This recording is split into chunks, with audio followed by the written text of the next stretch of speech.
네, 사랑하는 예언가족 여러분, 한 주간도 평안하셨습니까?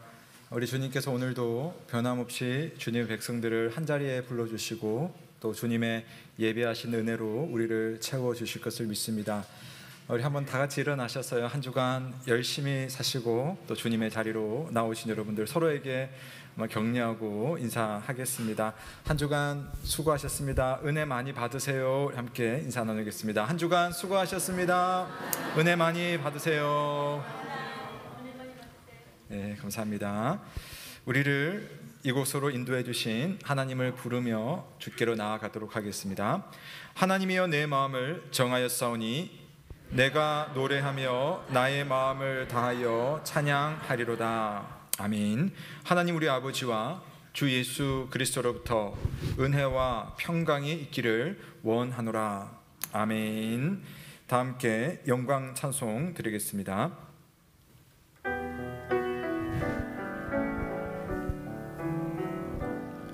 주의 인자는 끝이 없고 그의 자비는 무궁하며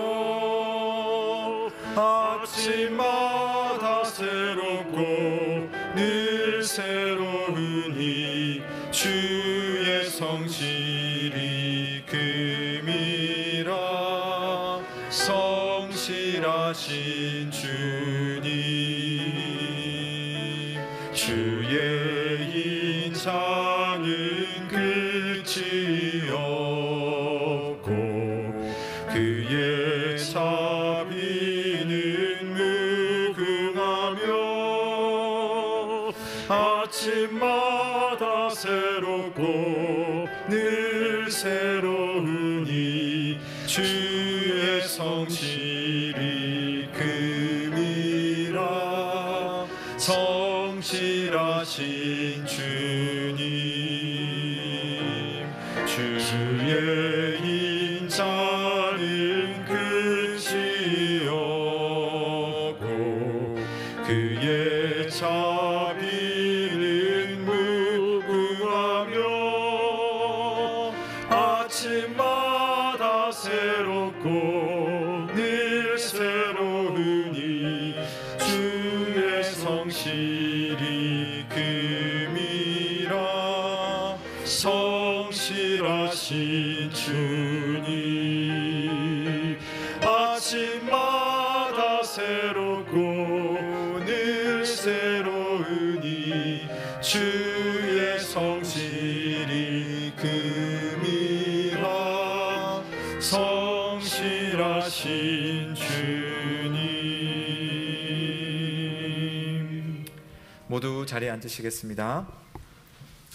오늘은 성령 강림 주일입니다. 우리 성령 강림을 감사드리며 함께 교독문 135번을 교독하도록 하겠습니다. 성령 강림 교독문 135번입니다. 그의 위에 여호와의 영 곧 지혜와 총명의 영이요 모략과 재능의 영이요 지식과 여호와를 경외하는 영이 강림하시리니 오직 하나님이 성령으로 이것을 우리에게 보이셨으니 성령은 모든 것 곧 하나님의 깊은 것까지도 통달하시느니라.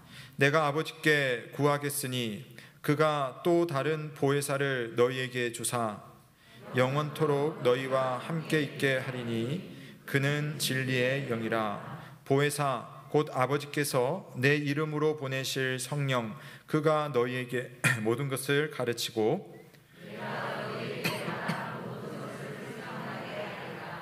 오직 성령이 너희에게 임하시면 너희가 권능을 받고 예루살렘과 온 유대와 사마리아와 땅끝까지 이르러 내 증인이 되리라 하시니라. 아멘. 사도신경으로 우리의 신앙을 고백하겠습니다. 나는 전능하신 아버지 하나님 천지의 창조주를 믿습니다. 나는 그의 유일하신 아들 우리 주 예수 그리스도를 믿습니다. 그는 성령으로 잉태되어 동정녀 마리아에게서 나시고 본디오 빌라도에게 고난을 받아 십자가에 못 박혀 죽으시고 장사된 지 사흘 만에 죽은 자 가운데서 다시 살아나셨으며 하늘에 오르시어 전능하신 아버지 하나님 우편에 앉아 계시다가 거기로부터 살아있는 자와 죽은 자를 심판하러 오십니다. 나는 성령을 믿으며 거룩한 공교회와 성도의 교제와 죄를 용서받는 것과 몸의 부활과 영생을 믿습니다. 아멘. 다 함께 감사 찬송 드리겠습니다. 찬송가 195장 성령이여 우리 찬송 부를 때 찬양합니다.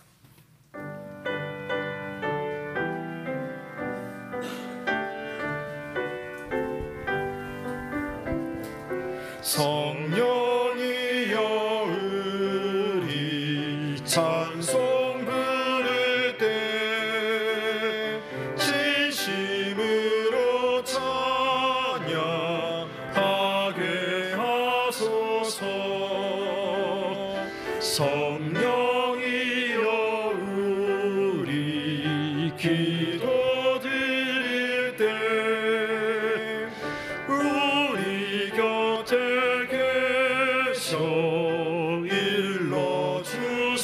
일러주소서.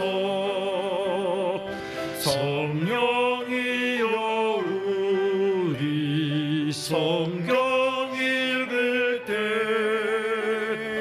그 속에서 빛을 보게 하소서. 성령이여 우리 전도할 때에 지혜로운 말씀 주시옵소서. 성령이여 우리 겸손해져서 우리 주와 같이 되게 하소서.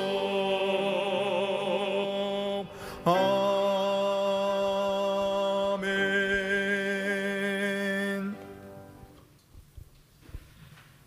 하나님 아버지, 우리가 6일의 일상을 보내고 한 주의 첫날 좋으신 하나님 앞에 이렇게 예배를 드리러 나와왔습니다. 내 발로 온 것이지만 그저 내 힘으로 온 것이 아니라 하나님의 은혜이며 하나님의 자비임을 잘 알고 있습니다. 우리가 주님 앞에 드릴 것이 적지만 우리의 적은 것과 우리의 작은 마음을 기쁘게 받으시는 여호와이심을 믿고 오늘도 정성스럽게 예배 드리려 하오니 주님, 우리의 예배를 받아 주옵소서. 죄인인 우리를 죄인이라 여기지 않고 그리스도의 옷을 입은 의인으로 여겨주시니 감사드립니다. 바라옵기는 우리가 늘 하나님의 마음을 생각하며 살게 하여 주옵소서. 새 사람으로 부르셨으니 새 사람답게 살기 원합니다. 주의 나라와 주의 의를 구하고 나의 욕심과 누군가를 향한 판단과 미움 대신 그리스도의 용서와 자비, 넉넉한 섬김의 삶을 살게 하여 주옵소서. 주여, 14년 전 우리 여음교회를 세우신 하나님, 아픔 가운데 세워진 교회이지만 주님의 일을 감당하는 건강한 교회를 원하시는 하나님의 뜻에 우리 모두가 부합하길 원합니다. 전심으로 예배하는 교회, 예수 그리스도의 제자를 키우는 교회, 주신 사명대로 복음을 전하는 교회, 진리와 정의를 지키는 교회가 되게 하여 주옵소서. 온 성도가 함께 그리스도의 교회가 되게 하시되 특별히 직분을 맡은 이들에게는 사명에 충성하고 충실할 수 있도록 은사를 허락하여 주옵소서. 다음 주일 세워질 교회 직원을 통하여 교회를 더욱 교회답게 하시며 또한 그간 수고하며 은퇴하려는 교회 직원들에게는 하나님의 특별한 격려와 위로를 허락하여 주옵소서. 우리 모두가 교회를 사랑하며 서로 돕고 서로 기도하며 주님의 나라, 주님의 뜻을 이루게 하여 주옵소서. 하나님의 손길만 의지하며 이국 땅에서 복음 들고 나아가는 우리 선교사들을 기억하시고 그들의 삶에 풍성한 열매 맺혀지기를 기도합니다. 주님, 홀로 선교할 수 없으니 기도하며 후원하는 믿음의 동역자들을 늘 끊이지 않게 하여 주시고 영적 전투의 현장에서 날마다 새 힘을 얻게 하소서. 코로나 이후 다시 선교사 리트릿 호렙에 이르라를 준비하고 있습니다. 한국 교회들이 이와 같은 일에, 그러나 여러 가지 다양한 방법으로 사역하며 주님 기뻐하시는 일에 동참하게 하여 주옵소서. 우리 영교회가 하나님 앞에 더 순종하며 더 주님의 뜻 앞에 또한 복종하는 교회가 되게 하여 주옵소서. 주님, 오늘 하나님을 사랑하고 그 음성을 듣고자 하는 이들이 한자리에 모였사오니 이 시간 성령께서 우리의 마음과 정신과 듣는 귀를 어루만져 주시고 하나님을 대면하는 시간 되게 하여 주옵소서. 드리는 기도와 또 할렐루야와 온 성도들의 찬양과 물질과 감사를 받아주시며 또 우리에게 주실 모든 주님의 말씀과 은혜와 복을 마음껏 누리는 시간 되게 하여 주옵소서. 모든 것 주님 앞에 의탁드리며 예수님의 이름으로 기도드립니다. 아멘.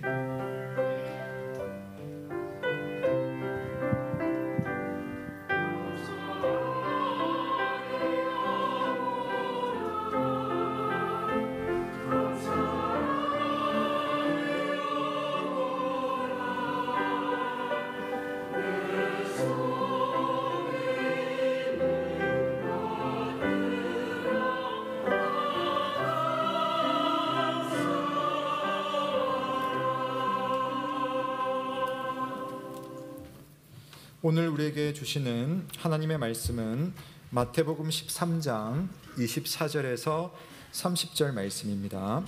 신약성경 21면 마태복음 13장 24절에서 30절 말씀을 봉독해 주시겠습니다. 예수께서 그들 앞에 또 비유를 들어 이르시되 천국은 좋은 씨를 제 밭에 뿌린 사람과 같으니 사람들이 잘 때에 그 원수가 와서 곡식 가운데 가라지를 덧뿌리고 갔더니 싹이 나고 결실할 때에 가라지도 보이거늘 집 주인의 종들이 와서 말하되 주여 밭에 좋은 씨를 뿌리지 아니하였나이까? 그런데 가라지가 어디서 생겼나이까? 주인이 이르되 원수가 이렇게 하였구나. 종들이 말하되 그러면 우리가 가서 이것을 뽑기를 원하시나이까? 주인이 이르되 가만두라. 가라지를 뽑다가 곡식까지 뽑을까 염려하노라. 둘 다 추수 때까지 함께 자라게 두라. 추수 때에 내가 추수꾼들에게 말하기를 가라지는 먼저 거두어 불사르게 단으로 묶고 곡식은 모아 내 곡간에 넣으라 하리라. 아멘. 이는 하나님의 말씀입니다. 하나님께 감사드립니다. 고맙습니다. 이 시간에는 할렐루야 찬양대가 승천이라는 찬양으로 성삼위 하나님의 영광을 찬양드리겠습니다.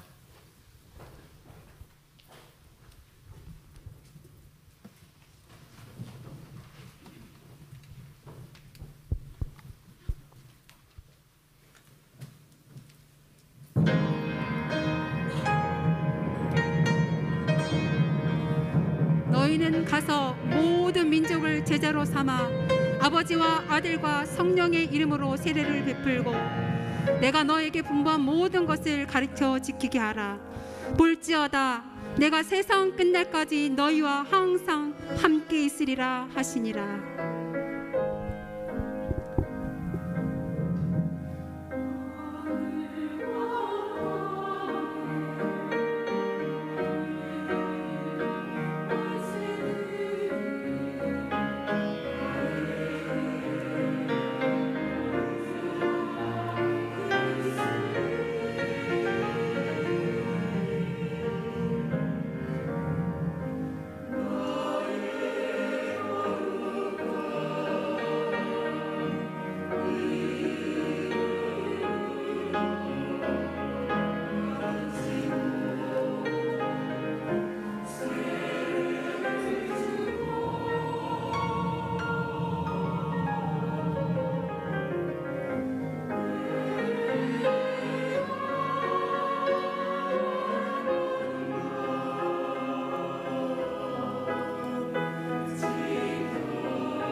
아멘. 감사합니다. 세상 끝날까지 우리와 함께 하신다고 신실하게 약속하신 우리 주님의 은혜와 평강이 우리 모두에게 함께하길 주의 이름으로 축원합니다. 아멘. 네, 우리가 새 언약에 대해서 우리가 살펴보고 있는데요. 지난 주일에 예레미야에게 주신 이 하나님의 말씀을 통해서 새 언약의 전반적인 내용을 살펴보았습니다. 이 새 언약이 있다는 것은 당연히 옛 언약이 있다는 것이고요.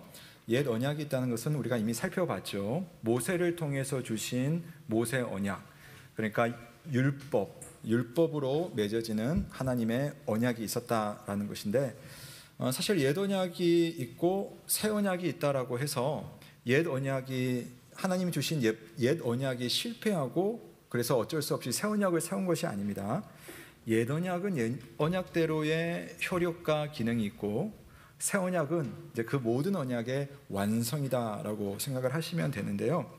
옛 언약의 기능은 이거였죠. 옛 언약은 율법이잖아요. 율법. 하나님의 이 구약의 율법 말씀을 가지고 마치 거울처럼 나를 딱 비춰보면, 아, 내가 이렇게 하나님 앞에서 모자란 존재구나, 내가 죄인이구나, 더불어서 하나님의 말씀을 지키는 데 있어서 나라고 하는 존재가 턱없이 부족하구나라는 그 사실을 깨닫고 자연스럽게 하나님의 은혜를 바라보고 겸손해지게 만드는 그런 효력이 옛 언약에 있습니다.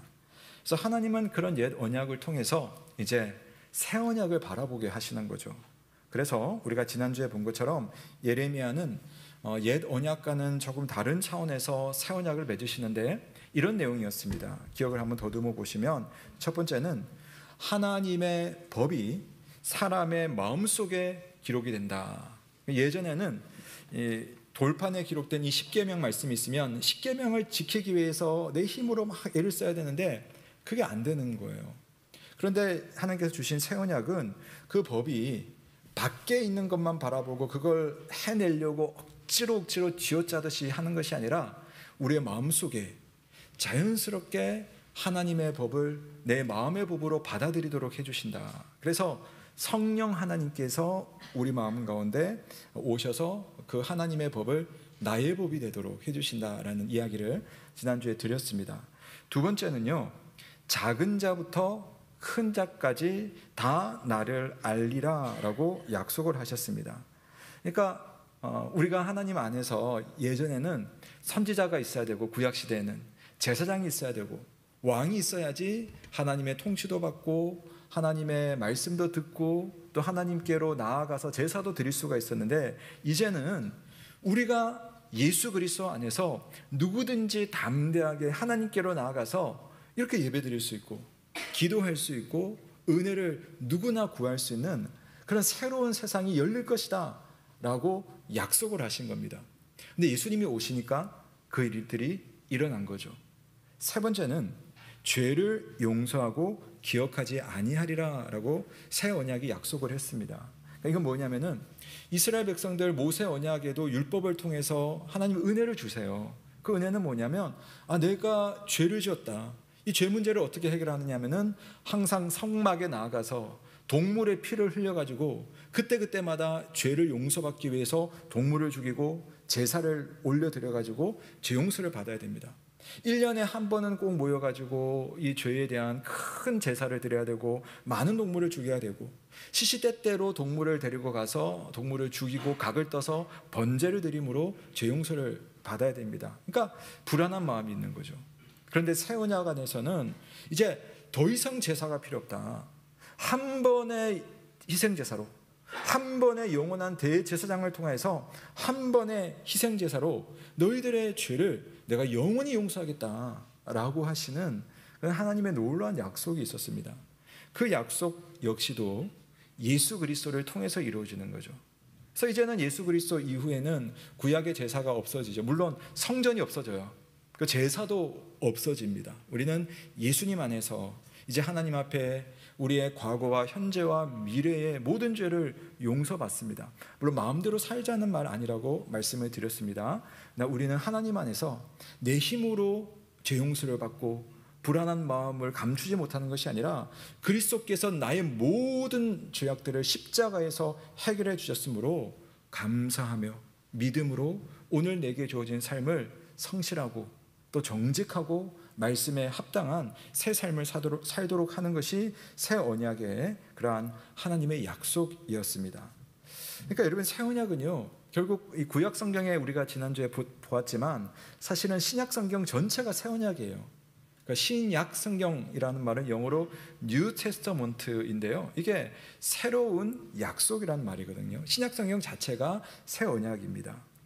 자, 예수님께서 세상에 등장하셨을 때에 사람들은 무척 들떴습니다. 다윗의 후손이 오셨다. 예수님이 오셨으니 이제 새로운 세상이 되었다. 저분이 외치는 하나님의 나라가 이제 오는구나. 제자들뿐만 아니라 많은 유대인들이 기대하고 고대했습니다. 가령 이런 겁니다. 다윗의 후손인 메시아가 왔으니 그동안 우리가 로마 제국의 압제 아래 살았는데 이제 로마로부터 우리를 해방시켜 주시겠구나. 그분이 예루살렘에서 진정한 왕으로 등극하시겠구나. 그렇다면 과거 아브라함에게 약속하셨던 그 땅도 다시 회복될 것이구나. 이런 기대감이 막 피어올랐습니다. 그런데 예수님의 행보를 보자니, 그분이 평소에 하시는 가르침을 듣자니 그들이 가졌던 그런 어떤 기대감과 예수님의 가르침이 자꾸만 부딪히는 거예요. 뭔가 핀트가 자꾸 맞지 않습니다. 예수님은 새 언약을 이루려고 오셨지만 사실 사람들은 이 언약에 대해서 제대로 된 이해가 없었고 바른 소망을 가지지 못했습니다. 이것은 비단 2000년 전 예수님 시대의 사람들만의 모습은 아니고 오늘날 우리의 세계관 안에서도 언제든지 일어나는 혼란이에요. 삼위 하나님은, 성부, 성자, 성령 하나님은 한치의 오차도 없이 하시고자 하시는 뜻을 다 이루고 계시지만 사람들은 하나님의 큰 그림과 그분의 시간표를 잘 이해하지를 못합니다. 우리가 늘 하나님의 말씀을 가까이 하고 그것이 과연 그러한가 고민해야 되는 이유가 바로 여기에 있죠. 자, 오늘 예수님은요, 천국, 즉 하나님의 나라에 대해서 가르치시는데요, 우리가 먼저 읽었던 24절과 30절 말씀까지가 하나님의 나라에 대해서 비유로 설명하십니다. 이 가라지라고 하는 하나의 비유로 하나님 나라는 이와 같은 측면이 있다라는 이야기를 해요. 근데 그 말씀을 듣자니 뭐 좋은 말씀인 것 같은데 들어도 이게 무슨 뜻인지를 제자들이 못 알아듣겠는 거예요. 그래서 모여있던 사람들이 다 가고 장소를 이제 옮겨서 제자들이 예수님께, 예수님, 방금 말씀하셨던 그 가라지 비유가 도대체 무슨 뜻입니까? 라고 이제 질문을 하게 되었고, 우리가 읽지는 않았지만 제가 설명을 이걸 가지고 드릴 거예요. 36절부터 43절까지는 예수님께서 이 비유를 제자들에게 설명을 해줍니다. 제자들이 이걸 알아듣지 못했고 또 예수님께서 이것을 설명해야 됐던 이유는 제자들의 마음속에, 그리고 오늘 이 말씀을 함께 살펴보는 우리들의 마음속에 어떤 혼돈과 어떤 의문이 있기 때문입니다.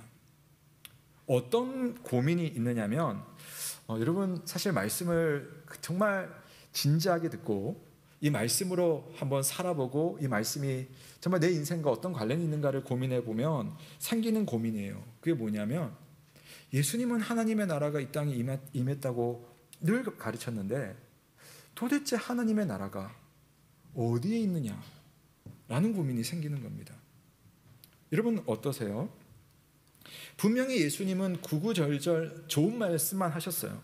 그분은 세상의 위인으로 치자면 너무 좋은 분이셨고 또 대단한 능력을 가지신 분이셨잖아요.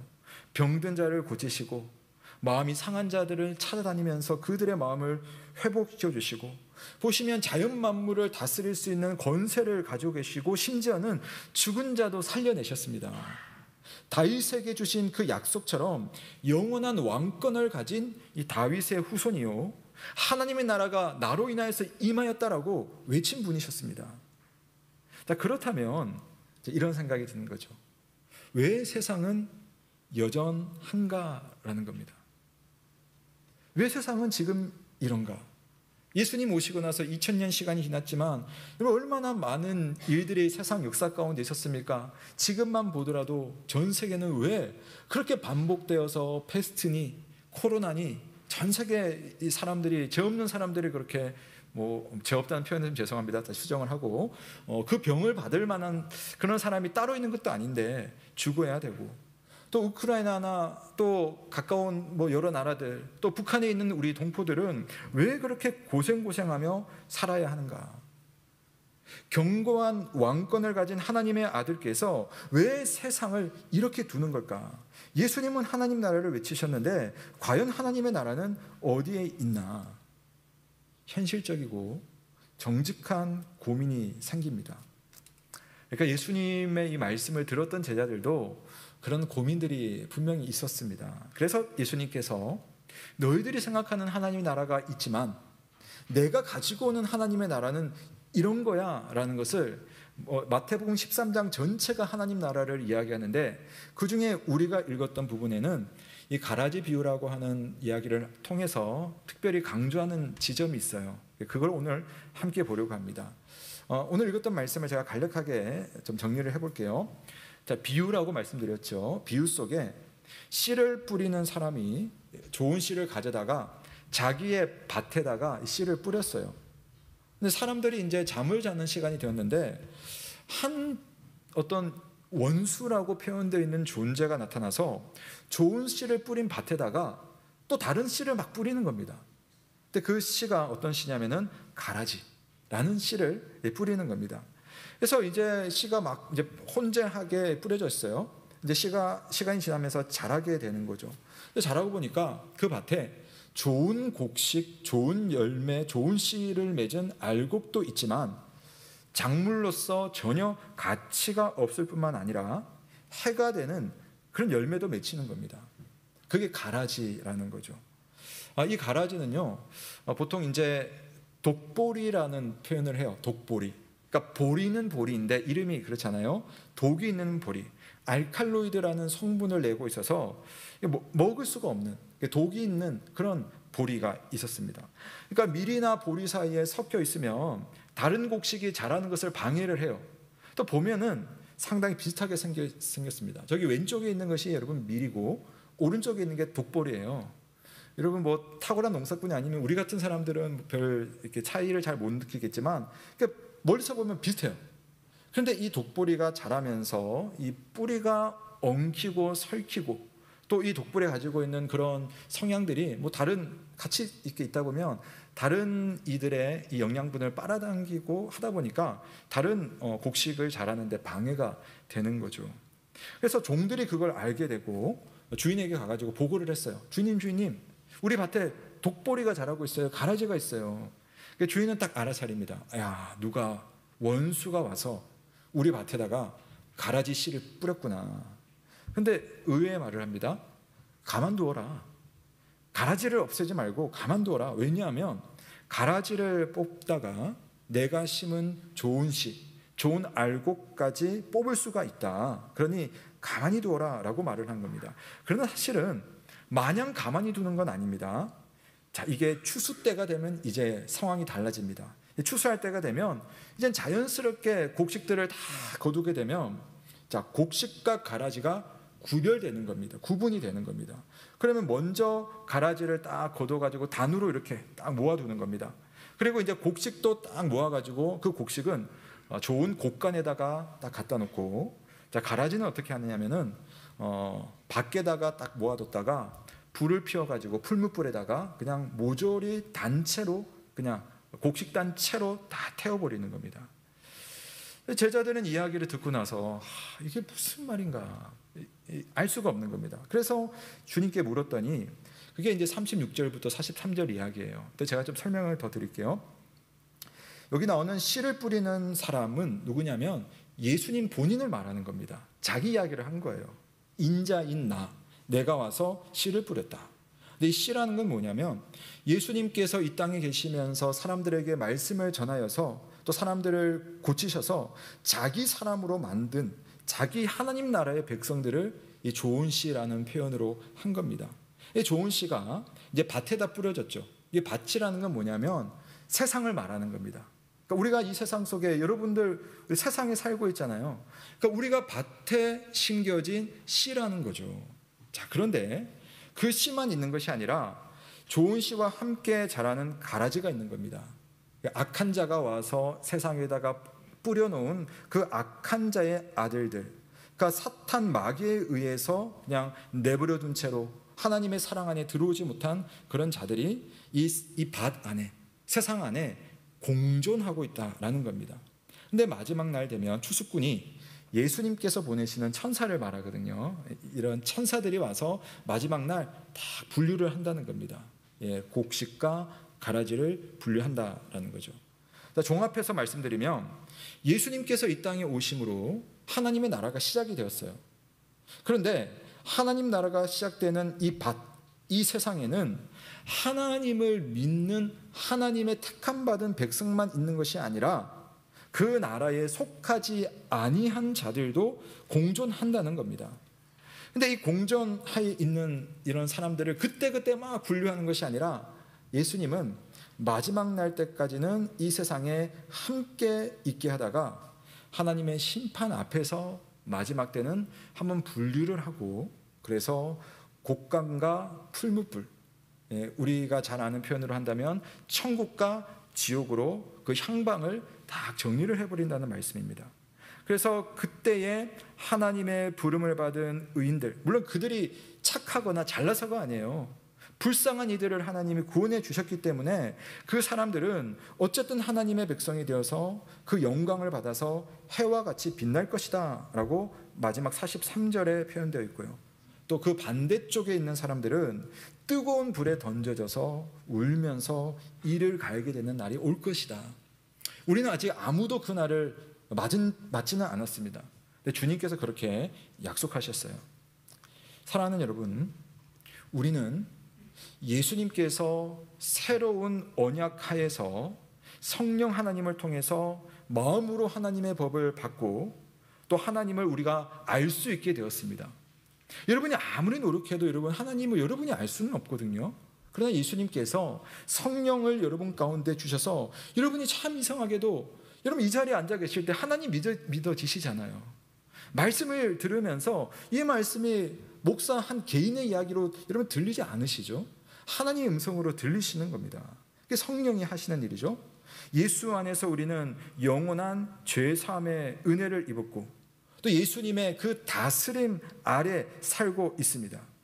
자, 모든 것이 다 좋아요. 근데 왜 우리에게는 여전히 삶의 역경이 있고 왜 저와 여러분은 여전히 죄의 유혹을 받는 걸까요?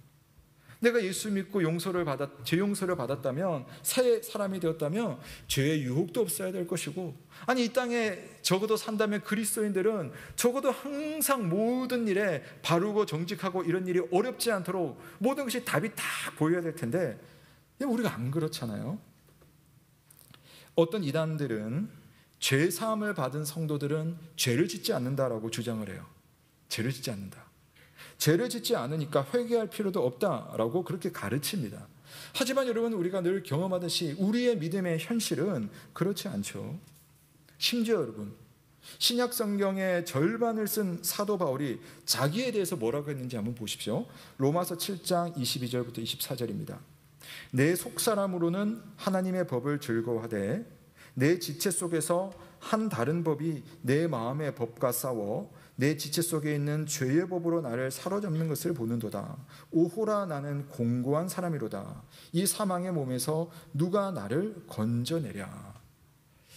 성경, 신약 성경의 절반을 기록한 이 대사도인 바울도 그가 예수 그리스도를 믿는 사람이지만 항상 죄의 유혹과 싸우면서 그 죄의 유혹으로부터 누가 나를 구원해 줄까라는 그 고민이 있을 만큼 우리 그리스도인들이 살아가는 일상 속에서는 우리가 비유에서 표현한 것처럼 가라지의 영향력이 있는 겁니다. 가라지가 우리가 건강하게 자라는 것을 방해한다는 겁니다. 유혹 앞에서 고민하고 때로는 삶의 무게 앞에서 휘청거릴 때가 있습니다. 여러 가지 모습인 거죠. 때로는 어떤 사람을 통해서 내가 고통받거나 박해받기도 하고, 때로는 어떤 사건 앞에서 정직을 지키기 위해서 어떤 양심의 그런 큰 흔들림이 있기도 하고, 또 어떤 이들은 그냥 살아가는 일상의 무게가 나로 하여금 믿음 지키기를 참 어렵게 만드는 그런 때가 우리 삶 가운데 있다는 겁니다. 제가 어느 날 새벽에 이제 새벽 기도를 이제 하려고 항상 이제 알람을 이렇게 맞춰놓고, 저 좀 잠이 많은 편이어서 이렇게 자는데, 알람이 이렇게 울리기 전보다도 훨씬 일찍 제가 눈을 딱 뜬 거예요.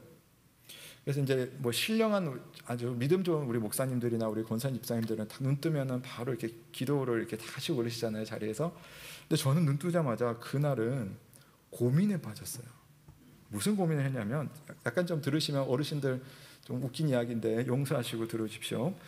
이제 제가 중학교에 2명 키우고 초등학교에 1명을 키우는데, 갑자기 눈 뜨자마자 어떤 고민이 들었냐면은, 야, 이 아이들을 키우고 또 이 아이들도 곧 시집 갈 텐데, 그러려면 나도 뭔가를 좀 가지고 있어야 되고 또 뭔가를 좀 해주고 해야 되는데, 순간적으로 내가 이 아이를 위해서 해줄 수 있는 게 없다라는 생각이 막 들면서 그때부터 머리가 막 돌아가는 거예요. 내 통장에 얼마가 있지? 막 이런 게 막 생각이 드는 겁니다. 사실 저는 그런 생각을 여직 한 번도 해본 적이 없거든요. 뭐 그건 자기들이 알아서 이제 낳아주고 좀 키워주면 알아서 하는 거고, 또 하나님께서 다 돌봐주실 일이고 맡길 일인데, 새벽에 눈 뜨자마자 고민해보지 못한 고민을 하고 있는 겁니다. 항상 제가 새벽 기도 가면 성도님들께 뭐라고 설교합니까? 염려하지 마세요. 주님께서 지켜주십니다. 그 이야기를 하는 목사가 정작 새벽 기도를 앞두고 본인이 염려에 휩싸여 가지고 제 스스로도 얼마나 난처했는지 모릅니다. 제가 이 말씀을 왜 드리냐면은, 여러분, 목회자도 살면서 만나는 그냥 일상적인 거잖아요. 일상적인 염려 앞에서 흔들립니다. 오늘 사도 바울도, 그 대사도도 자신의 죄 문제 앞에서 흔들리면서 고민을 한다는 겁니다. 즉, 저와 여러분이 살고 있는 이 세상은 우리의 몸을 흔들고 우리의 마음을 흔들고 우리의 삶을 힘들게 하는 그런 일들이 투성이라는 거죠. 평범한 염려도 있고 감당할 수 없는 시험도 있습니다. 욥에게 그랬던 것처럼 사탄은 내 삶 가운데 인간 사이에 일어나는 여러 가지 일들을 통해서 하나님 백성들의 마음을 자꾸만 흔들어요. 하나님에 대한 믿음까지 흔들어서 삶의 방향의 갈피를 잡지 못하게 하려고 얼마나 노력하는지 모릅니다. 우리가 예수님을 믿고 구원을 얻었다면 하나님께서 우리에게 새 언약을 주시고 예수 그리스도 안에서 이 언약이 반드시 이루어졌다면 왜 내게는 이런 일들이 멈춰지지 않는 걸까? 사실 뭐 저만 그런 건 아니겠지만 왜 이래야 하는 걸까? 우리는 한 번씩 다 고민하지 않습니까? 사랑하는 성도 여러분, 오늘 예수님은 이 천국 비유를 통해서 믿음의 현실을 직시하게 하십니다. 예수님께서 이 땅에 오시면서 구약이 약속했던 모든 약속들이 예수님 안에서 다 이루어집니다. 예수님은 아담으로 인해서 생긴 문제를 해결해 주셨고, 아브라함에게 주신 그 모든 복을 우리에게 주시며, 모세를 통해서 주신 그 율법, 하나님 우리와 함께 하신다는 그 약속의 내용을 예수님께서 이루셨습니다. 다윗에게 주시는 그 영원한 왕권을 주님의 손에 쥐고 계십니다. 그러므로 여러분, 하나님의 나라는 예수님을 통하여서 이 땅에 이미 시작되었다는 사실을 믿으시기를 바랍니다. 예수 안에 살고 있는 우리들은 이미 시작된 하나님 나라의 백성들이며 그 나라의 혜택을 사실은 다 누리고 있어요. 아까 새 언약 말씀드렸지만 새 언약이 약속한 대로 우리는 여러분 그렇게 하지 않아서 그렇지, 여러분은 누구든지 하나님께로 당당히 나아갈 수 있고 그분의 은혜를 구할 수 있는 자격이 있고 그분 앞에서 여러분 그분의 말씀을 직접 들을 수가 있는 사람들이에요. 예수 그리스도의 의의 옷을 입고서 우리가 정말 부끄러운 모습이지만 그러나 주님의 의의 옷 때문에 영원한 용서를 받을 수 있는 성도가 되었습니다. 우리는 더 이상 에덴에서 쫓겨나서 추방된 사람들이 아니라 천국을 소유한 하나님 나라의 백성이며, 그 어떤 죽음의 세력도 성도의 삶을 흔들 수가 없다는 사실을 믿으시기를 바랍니다. 사탄의 권세는 예수님의 발 앞에서 완전히 무릎을 꿇었습니다. 새 언약의 주인공이신 예수님께서 우리를 위해서 해주신 일이에요. 그러니까 하나님의 나라는 이미 그렇게 시작되었고, 이미 우리는 그 나라의 백성으로 사실은 살고 있습니다. 그러나 비유의 말씀처럼 주님이 그래서 강조를 하는 겁니다. 인자가 자기 밭에 자기의 좋은 씨를 뿌렸지만 그 밭에는 그 씨만 있는 것이 아니라 가라지도 공존한다라는 겁니다. 이미 하나님의 나라는 시작되었습니다. 그래서 우리가 한 가지 잊지 말아야 될 것은, 그러나 하나님의 나라가 완벽히 완성된 건 아니에요. 그러니까 우리는 이미 하나님 나라의 백성이지만 완성된 하나님 나라 백성으로 아직은 살지 않고 있고, 그 날을 향해서 지금 살아가고 있는 겁니다. 그러니까 이 모습이 전부가 아니라는 겁니다. 새하늘과 새 땅에서 더 이상 우리 권사님들 이제 연세 많으셔서 보면 이제 막 다리 뚝뚝 소리 나시고 허리도 잘 못 펴시고 그러시잖아요. 그러나 새 몸으로 더 이상 우리가 전세자금 고통하지 않는 그런 새로운 환경 속에서 하나님과 하나님 백성들과 함께 더 이상 비교하지 않고 영원하고도 복된 삶이 저와 여러분에게 기다리고 있다는 사실, 완성된 그날이 있다는 사실을 믿으시기를 바랍니다. 그날은 예수님께서 재림하실 때에 일어날 일인데요. 자, 그 내용은 제가 다음 주에 설명을 드리겠습니다. 자, 그날이 올 때까지 우리는 지금 여기라는 이 밭, 이 세상 속에서 가라지와 같은 환경과 여러 형편들과 여러 인물들과 공존하며 살아가는 겁니다. 우리 예수님께서 이런 말씀을 하셨어요. 누가복음 17장에 보면 하나님의 나라는 너희 안에 있느니라. 예, 여러분 잘 아시는 말씀이죠.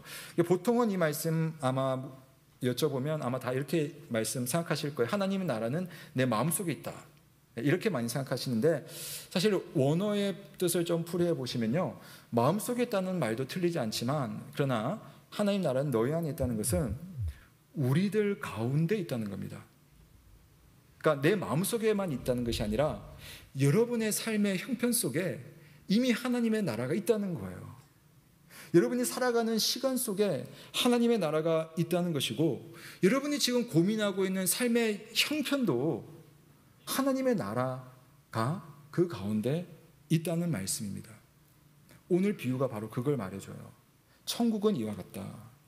이미 시작된 하나님 나라의 특징은 인자가 좋은 씨를 뿌렸지만 좋은 씨만 있는 그 나라가 아니라 아직 완성되지 않았기 때문에 그 완성되는 때가 올 때까지는 좋은 씨와 가라지가 공존하며 살아간다. 그겁니다. 결론적으로는 얼마 동안은 공존합니다. 그러나 언제인지는 알 수가 없으나, 그러나 추수할 때가 올 것이고 구별되는 날이 찾아온다는 겁니다. 알곡은 아버지 하나님의 나라에서 해와 같이 빛날 것입니다. 알곡이 아닌 자는 어떻게 될지 성경은 말해주고 있습니다. 이것이 이미 시작된 하나님 나라의 특징입니다. 그러므로 우리는 오늘을 살되 우리의 삶을 힘들게 하고 유혹하고 때로는 흔들리는 그 삶의 자리에서도 믿음을 가지고 기다림으로 아직 완성되지 않은 하나님 나라를 고대하며 기대하면서 그렇게 살아가는 사람들이라는 거예요. 그래서 여러분, 우리가 그날이 오기까지 여러분의 삶의 주변에 모양은 다 다르겠지만 가라지의 환경들이 있을 겁니다.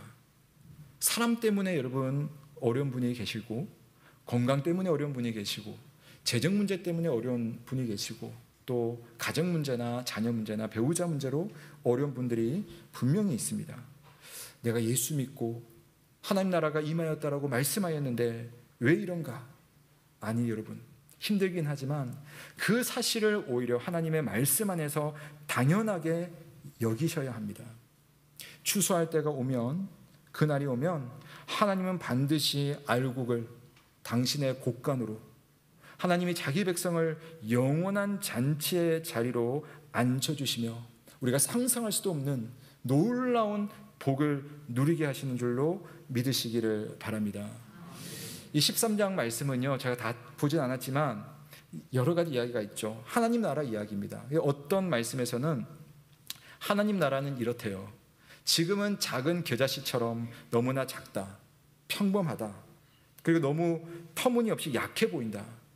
또는 하나님 나라는 밀가루 반죽 속의 누룩처럼 거의 분간이 되지 않는 그냥 미미한 존재처럼 느껴질지도 모른다. 심지어 하나님의 약속이 전혀 보이지 않는 것처럼 내 삶이 그렇게 해석되는 경우도 여러분 있다는 거죠. 그런데 잠시만 기다리는 겁니다. 하나님은 반드시 뜻을 이루시는데 신실하신 우리 하나님께서 작은 씨로 큰 나무가 되게 하시고 미미한 누룩으로 밀가루 반죽 전체를 변화시키는 놀라운 하나님의 역사를, 이미 이루어진 하나님 나라가 계속 될수록 우리를 통해서 그 나라의 완성으로 가게 하신다는 사실을 믿으시기를 바랍니다. 바울이 그랬죠. 오호라 나는 공고한 사람이로다. 이 사망의 몸에서 누가 나를 건져내랴. 사도 바울도 우리처럼 고민에 고민을 거듭하며 살았습니다. 근데 바울은 답을 찾았어요. 로마서 8장 2절 말씀, 그리스도 예수 안에 있는 생명의 성령의 법이 죄와 사망의 법에서 너를 해방하였습니다. 새 언약의 주인공이신 예수님께서 예레미야와 에스겔 말씀에서 예언했던 것처럼 성령 하나님을 여러분에게 보내주셨습니다. 성령께서 여러분을 이 세상의 죄와 사망과 그 권세로부터 해방시켜 주셨습니다. 우리 가운데 계신 성령께서 우리를 반드시 지키시고 인도하실 것입니다. 물론 바울이 고민했던 것처럼 지금은 고민해야 되고, 지금은 아파야 되고, 지금은 유혹 앞에 흔들릴 때도 있습니다. 그러나 우리 안에 계시는 생명의 성령의 법이 여러분을 마침내 해방시켜 주신다는 사실을 믿으시길 주님의 이름으로 축원합니다. 로마서 8장 11절에서 바울이 또 이렇게 이야기를 하는데요, 우리 한번 같이 읽겠습니다. 시작. 예수를 죽은 자 가운데서 살리신 이의 영이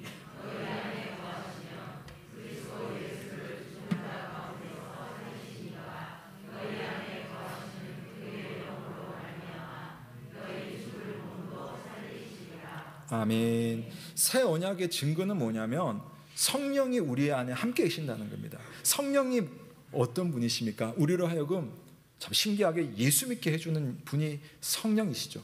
근데 오늘 말씀을 보면 예수님을 죽은 자 가운데서 살리신 이 아버지의 영이 또 성령이라고 합니다. 근데 그 성령이, 여러분 성령이 여러분 안에 거하시잖아요. 성령이 여러분 안에 거하시면 예수님을 죽은 자 가운데서 살리신 그 하나님께서 그 성령을 통하여서 여러분의 죽을 몸도 살리실 거라고 약속을 하시는 거예요. 새 언약의 효력입니다. 우리가 이 땅에 사는 동안은 가라지와 함께 살며 여러 일들을 겪고 때로는 고통 가운데 살다가, 믿음 좋지만 여러분 고통 가운데서 살다가 가시는 분도 계시죠. 얼마 전에, 며칠 전에 아는 선교사님께서, 우즈벡 선교사님이신데요, 정말 사역을 너무 잘하시는 분이에요. 저 우즈벡에서 가장 천대받는 집시들을 이렇게 모아가지고요, 교회를 많이 이렇게 세우고 그 아이들을 해가지고 막 유학도 보내고 너무 훌륭한 사역을, 그리고 겸손하게 하시는 분인데 작년에 췌장암이 발견돼가지고 이제 한국으로 들어오셨어요. 그래서 선교중앙교회 김영재 목사님 그 교회가 선교관을 운영하거든요. 거기에 이제 한 1년 가까이 계셨는데 지난주에 부름을 받으셨어요. 아니, 어떻게 그런 분을 이렇게 그런 병으로 돌아가셔야 되는 걸까? 라고 할 때 우리가 그 상황만 본다면 너무나 가슴 아프고 너무나 비참하고 안 된 인생입니다.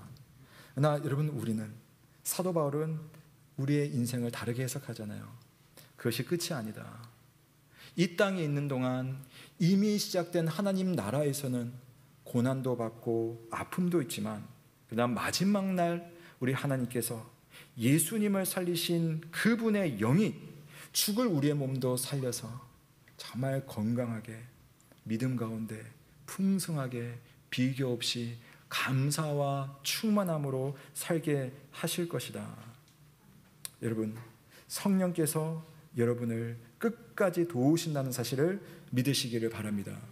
우리에게 필요한 것은 이미 시작된 이 하나님 나라가 이런 특징이 있다는 것을 알고 우리 안에 계신 성령을 의지하며 담대하게 오늘을 믿음 가운데 바르고 정직하게 살고자 애를 쓰는 것 아니겠습니까? 우리 마지막으로 로마서 8장 16절 17절 말씀도 한번 같이 읽고 말씀을 마치겠습니다. 함께 읽습니다. 시작. 성령이 친히 우리의 영과 더불어 우리가 하나님의 자녀인 것을 증언하시나니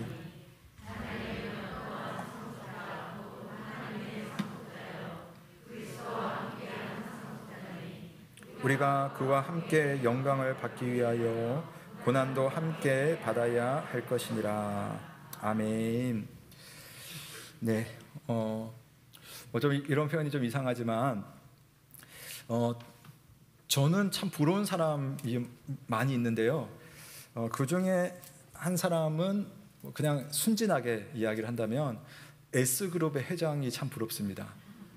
그 S그룹 회장 키도 크고 잘생기고 하여튼 일은 힘들겠지만 참 부럽습니다. 왜냐하면 태어날 때부터 못할 게 없잖아요. 전 세계를 다닐 수 있고 배우고 싶은 거 다 배우고 세계에서 가장 부자측에 들 수 있고, 근데 그분이 스스로 부자가 된 건 아니잖아요. 어떻게 부자가 됐습니까? 그분의 아버지가 엄청난 부자셨어요.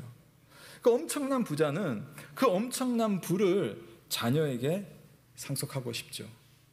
제가 다른 거 이렇게 비교하자는 말씀이 아닙니다. 자, 하나님은 당신의 자녀에게 당신이 있는 모든 좋은 것을 상속하길 원하시는 아버지세요. 하나님의 아들은 예수 그리스도시죠. 근데 신기한 것은 예수 그리스도를 통해 하나님께서는 또 다른 자녀를 양자 양녀로 부르셨다라는 겁니다. 바로 저와 여러분이 예수 그리스도의 그 은혜로 인하여서 하나님의 자녀가 되었는데요, 표현이 오늘 상속자가 되었다라는 겁니다. 상속자에게 주실 그 하나님 나라의 어마어마한 영광, 이 S그룹이 우리에게 줄 수 있는 그런 것과는 비교할 수 없는 영광이 지금은 우리가 상상할 수 없지만 우리가 벅찰 정도의 하나님의 좋은 것이 준비되어 있습니다. 근데 사도 바울이요, 그런 깨달음을 오늘 설명합니다. 그런데 상속자가 영광을 얻기 위해서는 고난도 함께 받아야 될 것이다.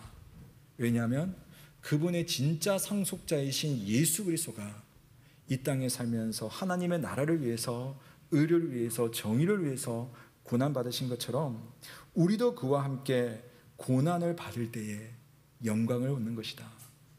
그분의 나라 백성은 그냥 편안한 것이 아니라 때로는 고난도, 때로는 유혹도, 때로는 아픔도 있지만 그 길을 잘 견디어 나갔을 때에 하나님의 예비하신 놀라운 영광이 상속될 것이다. 바울이 고민하며 찾아낸 답을 우리에게 공짜로 나눠주고 있습니다. 사랑하는 여러분, 기독교 역사를 보시면 성도들이 박해받는 시대도 있고 고난받는 시대도 있었습니다. 교회가 좋지 않은 유혹을 받기도 하고 시험대에 오르는 시대도 있었고요, 때로는 오늘날이 좀 비슷할 수도 있는데 비난을 받거나 업신여김 당하는 시대도 있을 수 있습니다. 그걸 보면서 나는 안 그런데 왜 이런 일을 당해야 되느냐? 아니요, 우리에게 그런 일이 올 수 있다는 겁니다. 개인적으로나 교회적으로나. 거기에 우리가 좌절하거나 낙망하거나 이건 아니야 라고만 할 것이 아니라, 그렇다면 우리는 이 속에서 어떻게 고난받을까? 어떻게 주의 길을 갈까? 어떻게 주님이 기뻐하시는 그런 믿음의 삶을 살까? 함께 고민하면서 새하늘과 새 땅이 오기까지는 우리 곁에 있는 그런 가라지와의 공존을 이상하게 여기지 마시고 우리 안에 계신 성령과 함께 여러분의 믿음을 지키시길 주님의 이름으로 축복합니다. 고난 중에는 여러분 그 믿음을 굳건히 하시고, 유혹 중에는 그 유혹에 여러분 처음 말씀으로 이겨내시고, 또는 비난을 받을 때 단지 반박만 할 것이 아니라 이 비난 앞에 어떤 모습으로 난 믿음을 지키고 하나님 앞에 설 것인가를 고민하는 겁니다.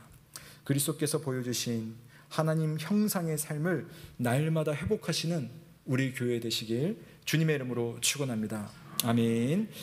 자, 이 시간에는 함께 귀한 시간들을 좀 가지려고 하는데요. 우리 한종훈 양수옥 집사님께서 우리 봉헌 찬송 드리겠습니다. 주님 주신 아름다운 세상이라는 찬양으로 우리 하나님 앞에 영광을 돌리고 봉헌하는 시간 갖도록 하겠습니다.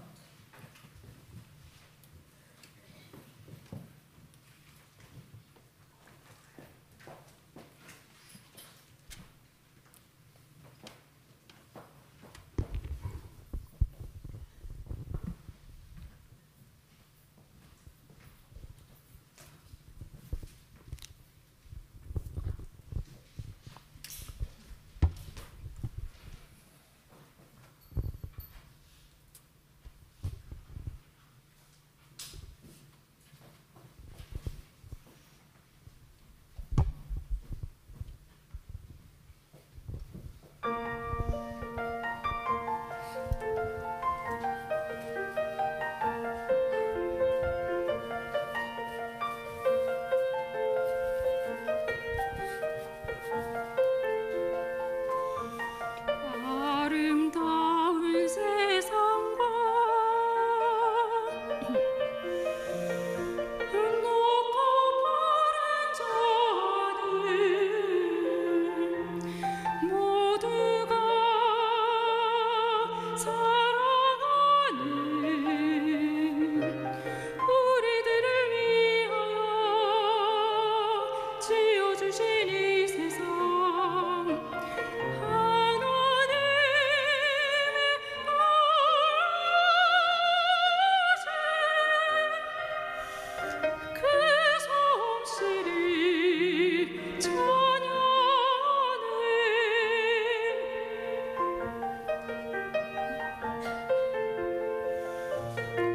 아름다운 세상과 광활한 아주 주시고 푸른 들 화관나무 해와 달과 별들이 아름답게 빛나고 주의 성시 찬양하네 주를 찬양하네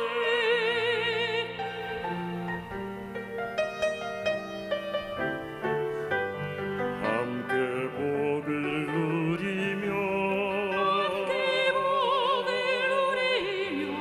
살아가는 이 한 세상 행복하고 우리들에게 주신 영원하신 복일세 영원하신 축일세 영원토록 찬양하세 우주 만물 지으신 하나님의 크신 영광 온 마을 다 바쳐서 영원토록 찬양을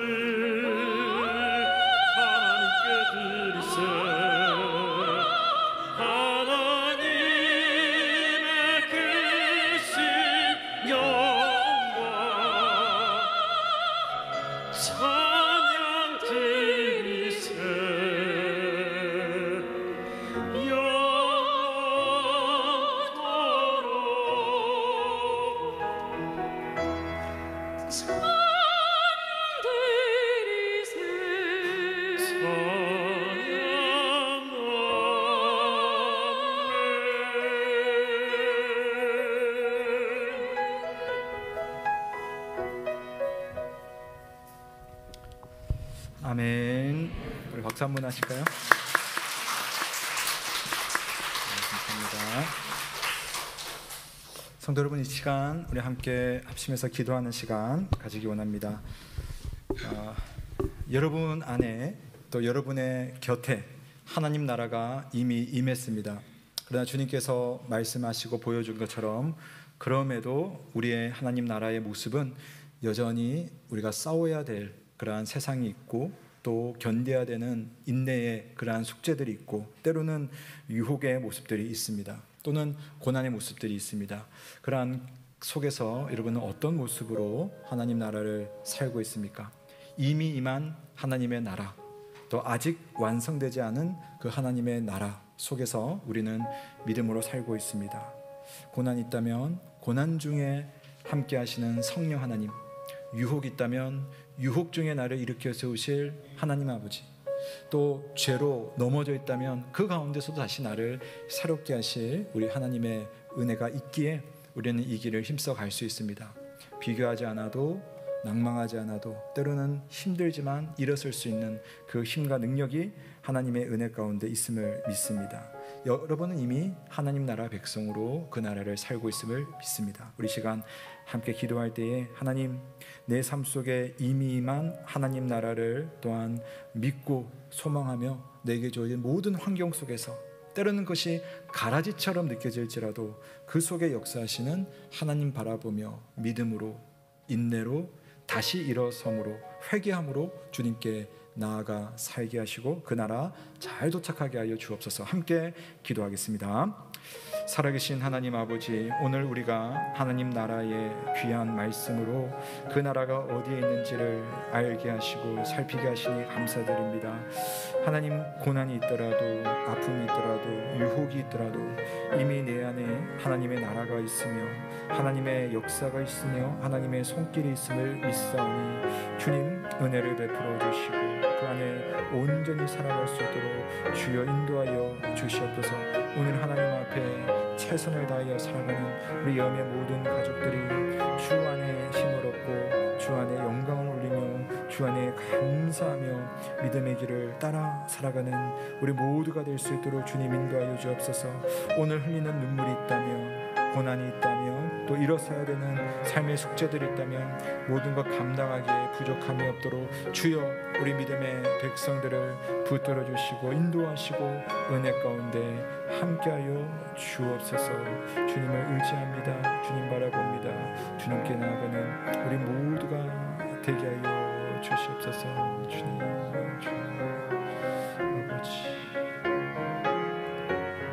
아버지,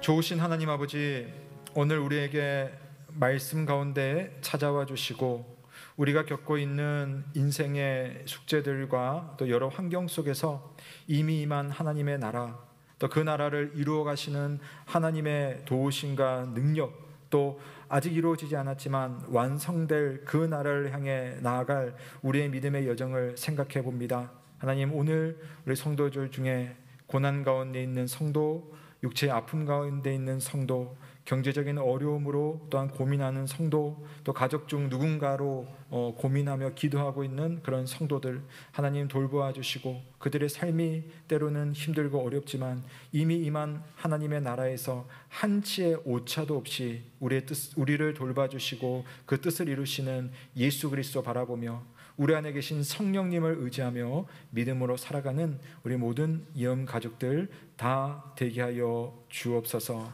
이 시간 주님 주신 모든 것 감사를 드리며 또 우리의 작은 것을 올려드릴 때 모든 것이 주님의 것임을 고백하오니 주여 받아주시고 우리 성도들의 삶마다 하나님 베풀어 주시는 은혜를 경험할 수 있도록 인도하여 주옵소서. 우리 한 분 한 분 성도들의 삶 속에 신실하신 하나님의 약속이 이루어지는 것을 확인할 수 있는 은혜가 있기를 간절히 바라며 예수 그리스도의 이름으로 기도드립니다.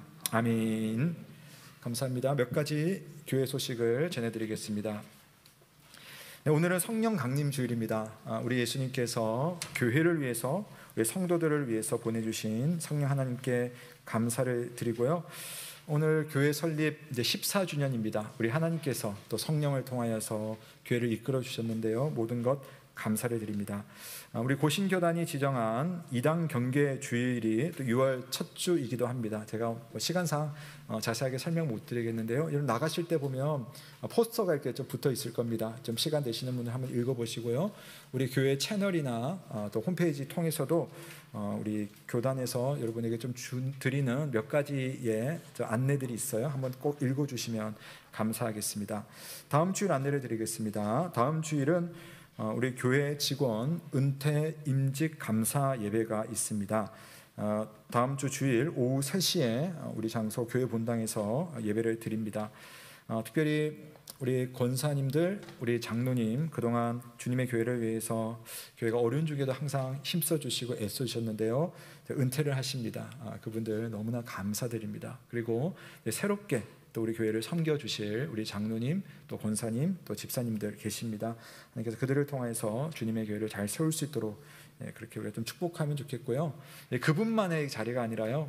우리 예언교회에게 주신 하나님의 은혜이고 축복입니다. 교회 직원은. 그래서 여러분들 가급적 오후 3시에 좀 참여하셔서 좀 많이 격려해 주시고 또 축하해 주시고 그렇게 해주시면 감사드리겠습니다.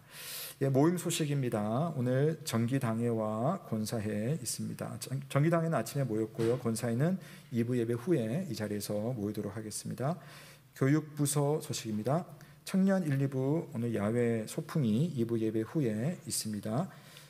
참고하시고요. 또 우리 교육부서 여름 성경학교 교사 세미나가 금주 토요일에 김포 꿈꾸는 교회당에서 진행됩니다. 많이 기도해 주십시오.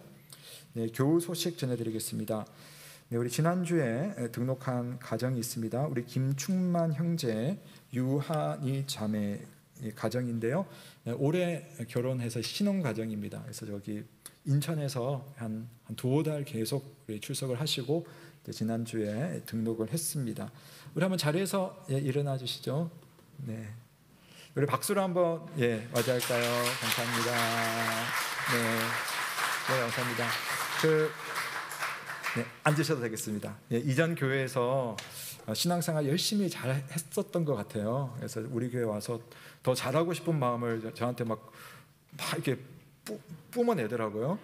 그래서 잘 도와줘야겠다라는 생각이 듭니다. 여러분께서 20대잖아요, 그렇죠? 20대입니다. 그래서 여러분 많이 사랑해 주시고 또 아껴 주시고 기도해 주시면 감사하겠습니다. 그리고 또 한번 좀 소개를 해드리고 싶은데요. 우리 교회에서 파송 선교사로 파송했었고요. 또 이제 지금은 저희가 이제 파송 관계는 아닙니다. 그러나 그럼에도 우리 성도님들 계속 물질 후원도 하시고 계시고 또 같이 기도해 주시고 계시는데요. 우리 최성필 유사라 선교사님 가정 중에 우리 유사라 선교사님 한국에 지금 먼저 와 계세요. 선교사님 한번 자리에서 일어나 주시고요. 네, 박수로 한번 맞이하겠습니다. 우리 함께 기도하시는 분들은 이미 아시고 기도를 하시고 계시고요. 제가 모든 성도들한테는 다 강구는 하지 않았습니다만은 우리 성사님이 좀 몸이 안 좋아서 한국에 이제 들어와 계세요. 그래서 시력이 이제 티니지에서 시력이 안 보여서 이제 검사를 쭉 해보니까 안 돼서 한국에 돌아왔는데 포도막염이 있었어요. 여러분 기억하시는 분 계신지 모르겠는데 제가 포도막염이어가지고 앞이 잘 안 보였던 적이 있었거든요. 검사를 더 깊이 해보니까 저랑 병명이 같아요.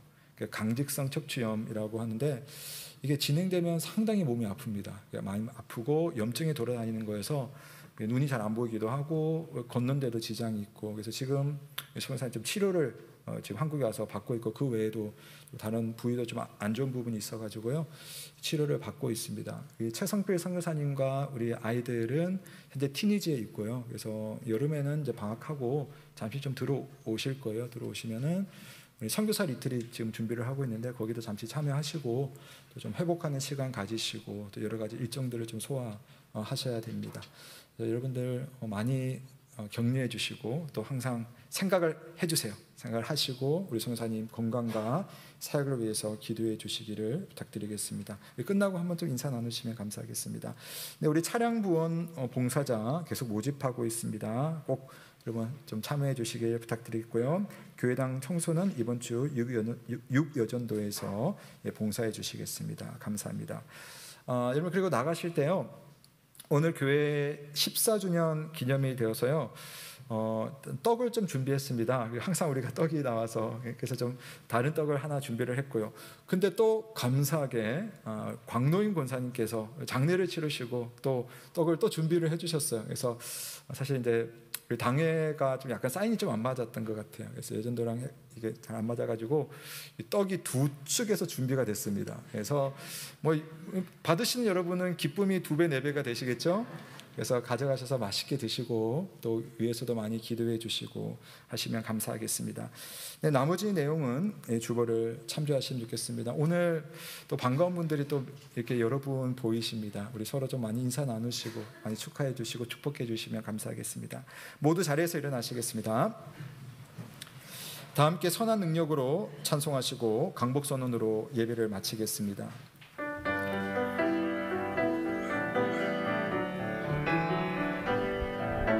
그 선한 힘을 고요히 감사하여 그 놀라운 평화를 누리며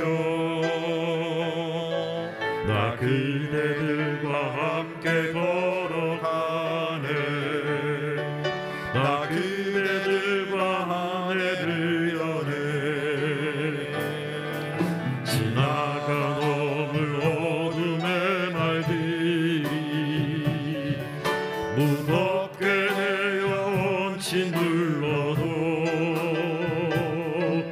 오 주여 우릴 외면치 마시고 약속의 구원을 이루소서. 그 선한 힘이 우릴 감싸시 믿음으로 일어나릴 기대하네. 주 언제나 우리와 함께 계셔 하루 또 하루가 늘 새로워. 주께서 밝히신 작은 촛불이 어둠을 헤치고 타오르네. 그 빛이 우리 모두 하나 되어 온 누리에 비추게 하소서.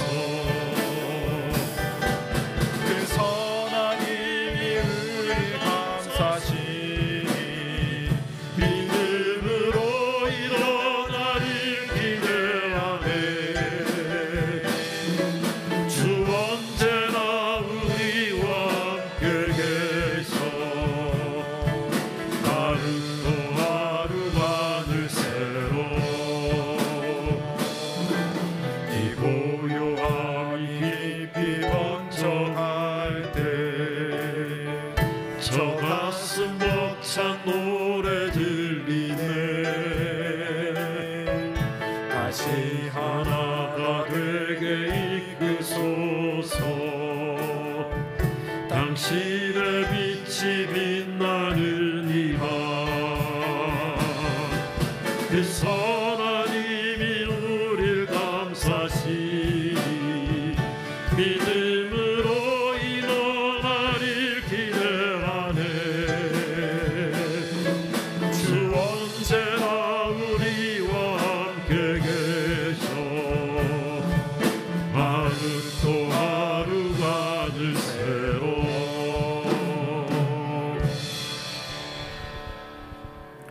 사랑하는 성도 여러분, 평강 중에 세상으로 나아가십시오. 마음을 다하고 목숨을 다하고 뜻을 다하여 하나님을 사랑하고 이웃을 내 몸과 같이 사랑하시길 바랍니다. 우리 주 예수 그리스도의 은혜와 하나님의 사랑과 성령의 교통하심이 너희 무리와 함께 있을지어다. 아멘.